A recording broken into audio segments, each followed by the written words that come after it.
account of the Ten Commandments, they are beautiful and glorious, and yet those Ten Commandments have brought so much anxiety and fear to so many people that we need to talk about them and see how we apply them to our lives today. So often, people with broken hearts and a great burden of guilt have come to me saying, Mark, I know what the Ten Commandments are, but I have not kept them. I have broken them. And I'm afraid that God does not love me, or that my life is not sufficiently righteous for the Lord.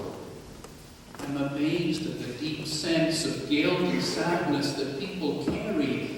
And I want to talk to those people this morning, all those people here or in the television audience who know that they have broken the commandments. Now, there may be some of you who have not broken the commandments. There may be a few righteous people. You don't have to listen this morning. You can have a little nap. We have pillows around the various entrances. This sermon is not for you. But then again, if you have upheld all the Ten Commandments, perhaps you are not a Presbyterian. You might be ready for the Baptist church or some fellowship of people who are much, much better than us. In the day when Jesus lived and drew humble people to him, many of those humble people had been crushed and hurt by guilt, set upon them by the scribes and Pharisees, the great church leaders, who said to them, you people are not worthy of God's love. You have broken the commandments. And very often when Jesus called those people to him, an outside ring of scribes and Pharisees would form up to listen to what Jesus was saying to those common sinful people. And sometimes they tried to trick Jesus in order to embarrass him in front of his followers. On one occasion, when Jesus was speaking about the law, one of the scribes in the back said to him, well, if you are a rabbi, tell us, what is the first and great commandment? And the scribes were always arguing about which of the Ten Commandments was greatest, and they wanted to see Jesus stumble along that path.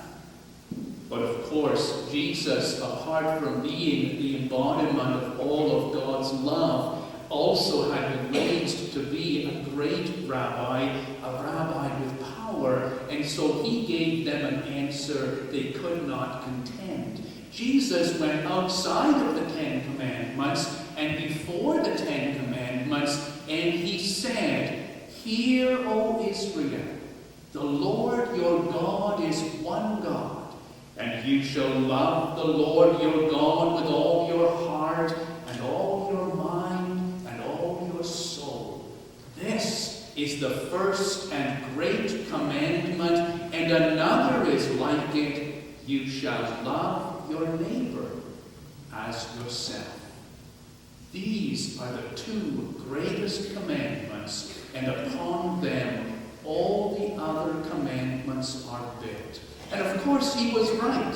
That was the Shema, the first commandment that came even before the 10. And it also recognizes that all the commandments are given to help us to be compassionate and humble and gracious.